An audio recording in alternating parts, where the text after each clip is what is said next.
വരൂ പ്രഭു. അങ്ങ് പതിവായി വിശ്രമിക്കാറുള്ള ആ സ്ഥലത്തേക്ക് പോകാം.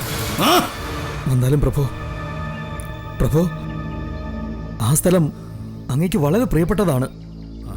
അവിടെ ഇരുന്നാൽ അങ്ങയുടെ മനസ്സിന് ആശ്വാസം ലഭിക്കും. വരണം പ്രഭു, വരണം. വരൂ.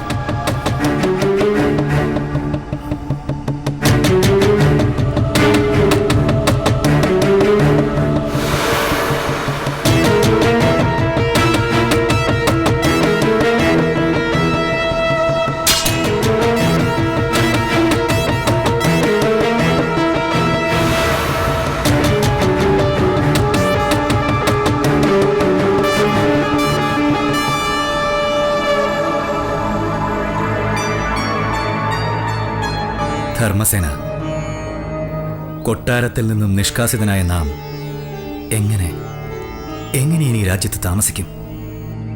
രാജകുമാരനായും ഭാവി രാജാവായും കണ്ട് എന്നെ ആദരിച്ചിരുന്ന ജനത ഇനി എന്നെ എങ്ങനെ ആദരിക്കും?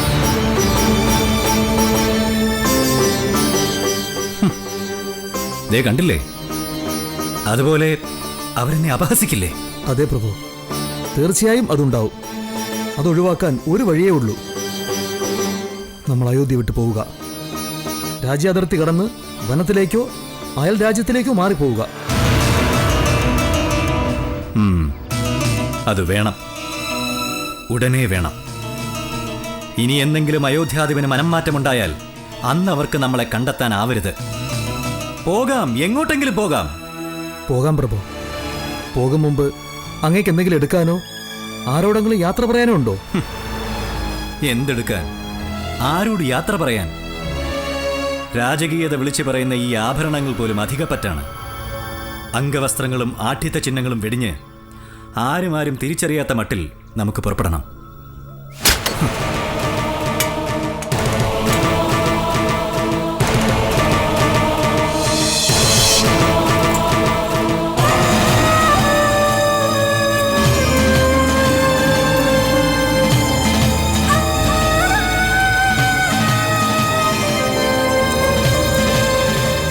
ശരി പ്രഭു.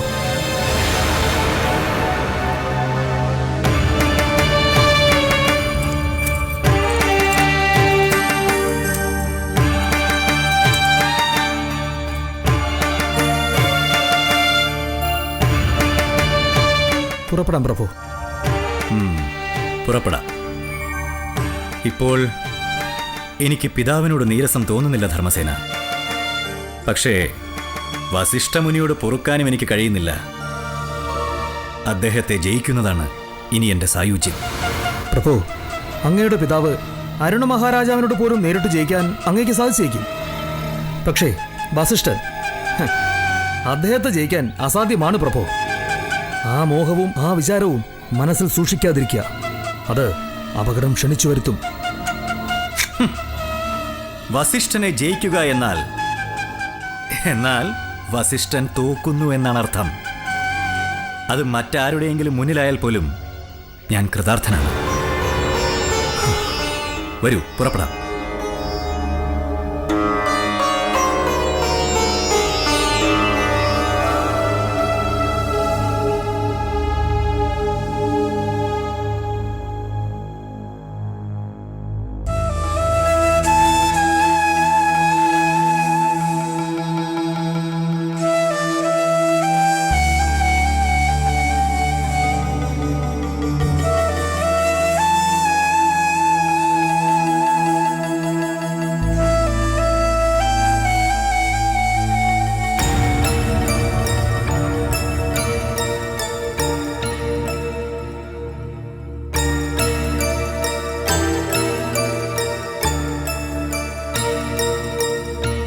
പ്രണാമം ഗുരു.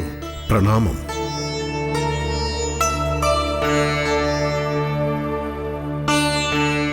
മഹാരാജൻ, അങ്ങയുടെ മുഖത്തൊരു വിഷാദമുണ്ട്. അതേ ഗുരു, നാം ആകെ ദുഃഖിതനാണ്. ഒരേ ഒരു മകൻ, അവനെ പുറന്തള്ളിയൊരു പിതാവിന്റെ ദുഃഖം അങ്ങേക്ക് ഊഹിക്കാവുന്നതല്ലേ ഗുരു? തീർച്ചയായും മഹാരാജൻ, ഞാനത് മനസ്സിലാക്കുന്നുണ്ട്. പുംനാമ നരകത്തിൽ നിന്ന് പിതാവിനെ ത്രാണനം ചെയ്യേണ്ടവനാണ്, രക്ഷിക്കേണ്ടവനാണ് പുത്രൻ. അവനൊരിക്കലും സ്വന്തം പാപങ്ങളിലൂടെ പിതാവിനെ കൂടി നരകത്തിലേക്ക് എത്തിക്കുന്നവനാകരുത്. അങ്ങയുടെ പുത്രൻ സ്വയം തന്നെ നരകയാത്രയ്ക്ക് കോപ്പുകൂട്ടുകയായിരുന്നുവെന്ന് അങ്ങേക്ക് അറിവുള്ളതല്ലേ? അതുകൊണ്ട് അങ്ങയുടെ ഈ വ്യസനം അസ്ഥാനത്താണ് മഹാരാജൻ.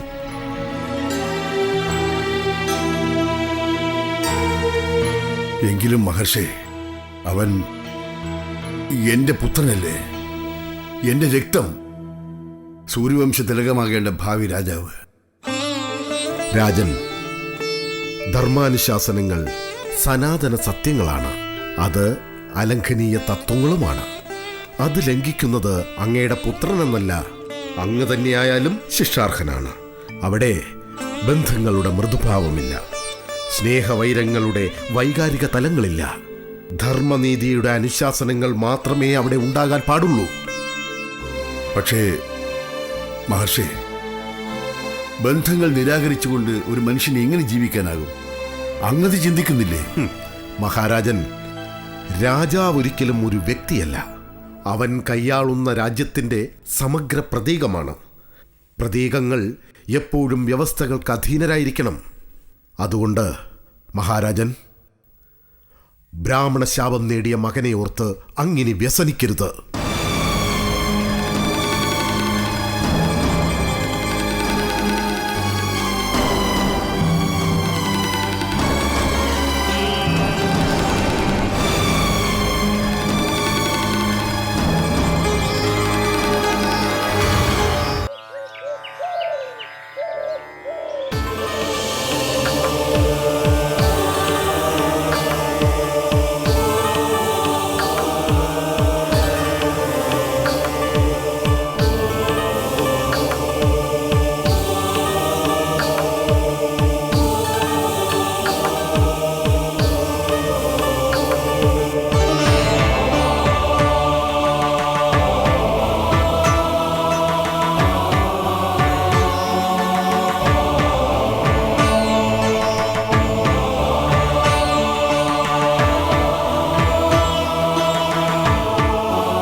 കുട്ടികളവിടെ? ഇവിടെ ഉണ്ട് പ്രഭു.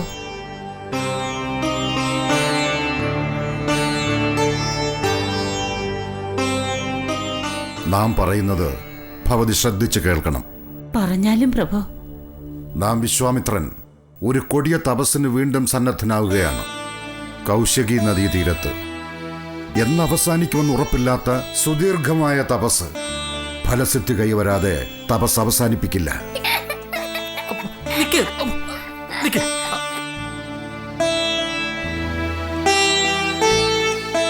അത് വർഷങ്ങളെടുക്കാം, ദശാബ്ദങ്ങളെടുക്കാം, വ്യാഴവട്ടങ്ങളെടുക്കാം. ആ കാലം മുഴുവൻ നാം ഇല്ലാത്ത കുറവ് ചിന്തിക്കാതെ നിങ്ങൾ ഇവിടെ തന്നെ വസിക്കണം. ഭിക്ഷയെടുത്തും ദാനം സ്വീകരിച്ചും നിങ്ങൾക്ക് പുലരാം. അങ്ങനെ തന്നെ ചെയ്തുകൊള്ളാം പ്രഭു. ഗാലവ, പിതാവേ, പറഞ്ഞാലും. വജ്രന്റെയും മറ്റ് സഹോദരന്മാരുടെയും കാര്യത്തിൽ ശ്രദ്ധ വേണം. മാതാവിന്റെ വാക്കുകൾ തെറ്റി നടക്കരുത്. ഇല്ല പിതാവേ, അങ്ങ് ആഗ്രഹിക്കുന്ന മട്ടിൽ കാര്യങ്ങൾ ശ്രദ്ധിച്ചുകൊള്ളാം.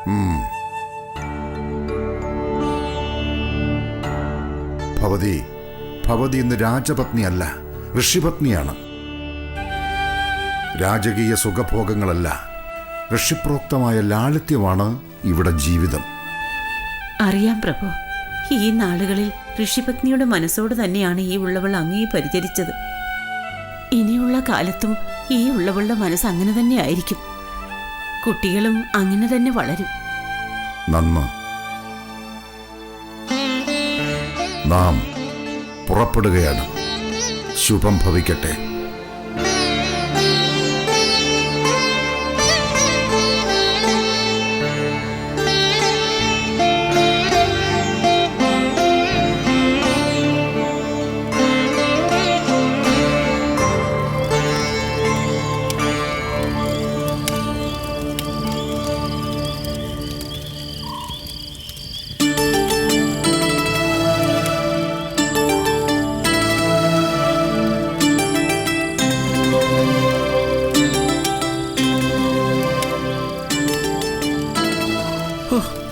വിശക്കുന്നുണ്ട് ധർമ്മസേന. ആ വെന്ത മാംസം ഇങ്ങെടുത്തേക്കൂ. പ്രഭു, ചൂടുണ്ട്. ഇപ്പോൾ അങ്ങിതെടുത്താൽ കൈ പൊള്ളു. ഒരൽപ്പം ക്ഷമിക്കൂ. ഓ, വല്ലാത്ത വിശപ്പായി ധർമ്മസേന.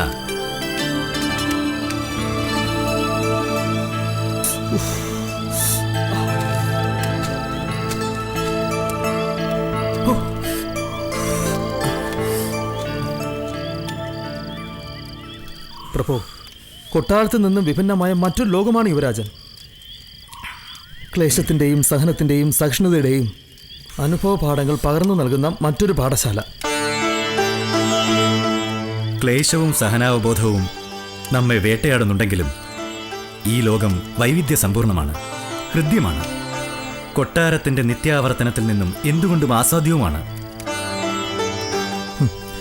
എത്ര കാലത്തേക്ക് അങ്ങേ ജീവിതം ആസ്വദിക്കും പ്രഭു? അങ്ങേക്ക് വേഗം മടുക്കും. തിരികെ കൊട്ടാരത്തിലേക്ക് മടങ്ങാൻ അങ്ങ് സന്നദ്ധനാവണം. എങ്ങനെ മടങ്ങാനാണ് ധർമ്മസേന? നിഷ്കാസിതനായ രാജകുമാരന് സ്വയം അങ്ങ് കയറി ചെല്ലാനാവുമോ? അതാവില്ല. പക്ഷെ മഹാരാജാവ് അങ്ങയെ തിരികെ ആനയിക്കാൻ സന്നദ്ധനായിരിക്കില്ല. അന്ന് അങ്ങ് അതിനോട് പുറം തിരിയരുതെന്നാണ് ഞാൻ സൂചിപ്പിച്ചത്. അച്ഛൻ എന്നെ മടക്കിക്കൊണ്ടുപോകാൻ തീരുമാനിക്കുമ്പോഴല്ലേ ഞാൻ പോകാൻ സന്നദ്ധനാകേണ്ടത്? വസിഷ്ഠ മഹർഷി അതിന് അനുവദിക്കുമെന്ന് ധർമ്മസേനൻ കരുതുന്നുണ്ടോ? വസിഷ്ഠ മഹർഷി അനുവദിച്ചില്ലെങ്കിലും രാജാവ് അങ്ങനെ തീരുമാനിക്കും പ്രഭു. ഒരു പിതാവിന് അങ്ങനെ തീരുമാനിക്കാതിരിക്കാനാവില്ല. പിതാവിന് തീരുമാനിക്കാം, പക്ഷേ രാജാവിന് തീരുമാനിക്കുക എളുപ്പമല്ല ധർമ്മസേന. ബന്ധനങ്ങൾക്ക് മേൽ ബന്ധനങ്ങളിലാണ് ഒരു രാജാവിന്റെ നില.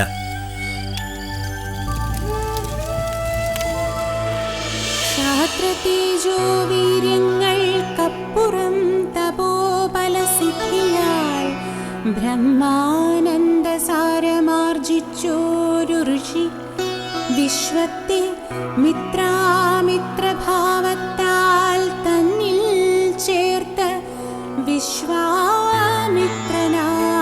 മുനി വിമലൻ വിശ്വാതീതൻ തപസ്സാൽ ബ്രഹ്മാവിനെ ചാരത്തണച്ചോൻ ചിരതപസ്സാൽ ആർജിച്ചവൻ ബ്രഹ്മർഷി എന്നാം പദം കൗശികൻ ഗാധിപുത്രൻ ക്ഷത്രിയൻ മഹാശൂരൻ ഇക്ഷിതീതലം തന്നിൽ ആർഷതേജസിൻ പുണ്യം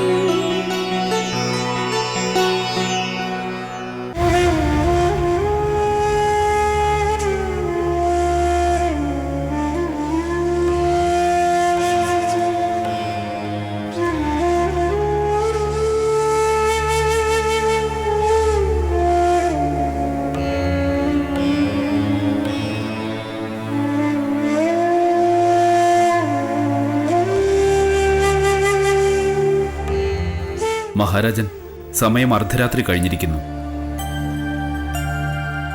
അങ്ങ് ഏറെ അസ്വസ്ഥനാണ്. അവിടത്തേക്ക് ഹിതകരമായതെന്താണെന്ന് അറിയിച്ചാൽ അത് സാധിക്കാൻ ഈ അയോധ്യ നഗരം സദാ സന്നദ്ധമാണ്. എന്താണെങ്കിലും പറഞ്ഞാലും മഹാരാജൻ. നമ്മുടെ ഹിതാനുസാരിയാണ് താങ്കൾ എന്നതിൽ നമുക്ക് ശങ്കയില്ല മന്ത്രി. പക്ഷേ നമ്മെ അലട്ടുന്ന പ്രശ്നങ്ങൾക്ക് പരിഹാരം കാണാൻ താങ്കൾക്കും കഴിഞ്ഞില്ലെന്ന് വരും. നാം ഇപ്പോൾ മുഖ്യമായും വ്യാകുലപ്പെടുന്നത് മകൻ സത്യവ്രതനെ ഓർത്താണ്.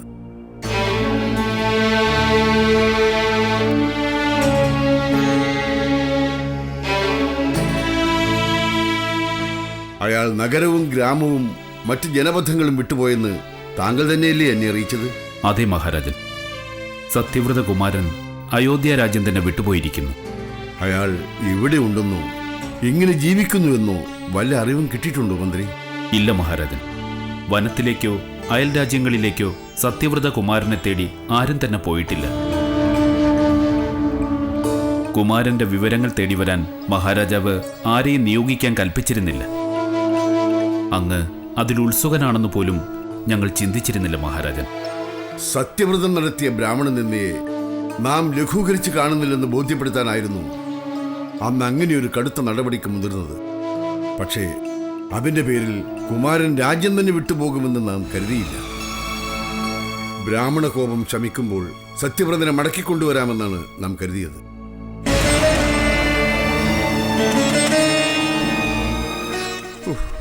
പുത്രശോകാർത്ഥനായിട്ട് മരിക്കാനാണോ ഈശ്വര എന്റെ വിധി? മഹാരാജൻ, അങ്ങ് വ്യസനിക്കരുത്. സത്യവ്രത കുമാരനെ കണ്ടെത്തുന്നതിനോ മടക്കിക്കൊണ്ടുവരുന്നതിനോ നമുക്ക് പ്രയാസമുണ്ടാവില്ല. അങ്ങത് ആഗ്രഹിക്കുന്നുണ്ടെങ്കിൽ നാളെ പുലരുമ്പോൾ തന്നെ നമ്മുടെ ഭടന്മാരും ചാരന്മാരും സത്യവ്രത കുമാരനെ തേടിയിറങ്ങും. കൽപ്പിച്ചാലും മഹാരാജൻ. ഇവിടെ എന്റെ ആശകൾക്കും ഹിതങ്ങൾക്കും പ്രസക്തിയില്ല മന്ത്രി. അതൊക്കെയും ധർമാനുശാസനങ്ങൾക്ക് അതീതമാണ്. രാജഗുരുവിന്റെ ആജ്ഞകൾക്ക് വിധേയമാണ്. നാളെ പുലരട്ടെ. വസിഷ്ഠ മഹർഷിയോട് സംസാരിക്കാം. അദ്ദേഹം അനുവദിച്ചാൽ സത്യവ്രതനെ കണ്ടുപിടിക്കാൻ നമുക്ക് ആളെ അയക്കാം.